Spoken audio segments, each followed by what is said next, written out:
నాపైన పోయిన నమ్మకాన్ని ఖచ్చితంగా తిరిగి తెప్పిస్తానంటూ నిఖిల్ ఒక ఎమోషనల్ పోస్ట్ అయితే చేయడం జరిగింది. నిఖిల్ చిన్నీకి సీరియల్‌కి సంబంధించిన ప్రోమో రిలీజ్ అవ్వకముందే తన ఇన్‌స్టాగ్రామ్ అకౌంట్‌లో నమ్మకం అంటూ షూట్‌కి వెళ్తున్నానంటూ ఒక పోస్ట్ అయితే చేశారు. ప్రస్తుతం చిన్ని ప్రోమో అయితే రిలీజ్ అయింది. ఒక్కసారిగా కావ్య నటిస్తున్న సీరియల్‌లో నిఖిల్ కనిపించడంతో అభిమానులు వ్యూస్ అయితే వెల్లువెత్తాయనే చెప్పాలి. చిన్ని సీరియల్ టీఆర్పీ రేటింగ్ చాలా డల్‌గా వెళ్తూ ఉండడంతో ఇక ఎలా అయినా నిఖిల్‌ని రంగంలోకి దింపాలని పెద్ద ప్లానే వేసింది. అయితే నిఖిల్ బిగ్ బాస్ హౌస్‌లో ఉన్నప్పుడే బయటికి వచ్చాక కావ్యను కలుస్తానంటూ తెలియచేశాడు.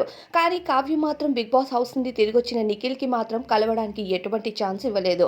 ఇప్పుడు ప్రస్తుతం చిన్ని సీరియల్‌లో అవకాశం దొరికింది. బిగ్ బాస్ సీజన్ 8 టైటిల్ విజేతగా నిలిచిన నిఖిల్‌కు అనేక అవకాశాలు వస్తున్నాయి.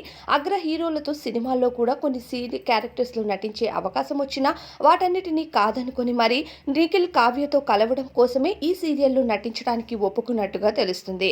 ఏది ఏమైనా మరి నిఖిల్ ప్రయత్నం వర్కౌట్ అవుతుందని మీరు అనుకుంటున్నారా? కామెంట్స్‌లో తెలియచేయండి.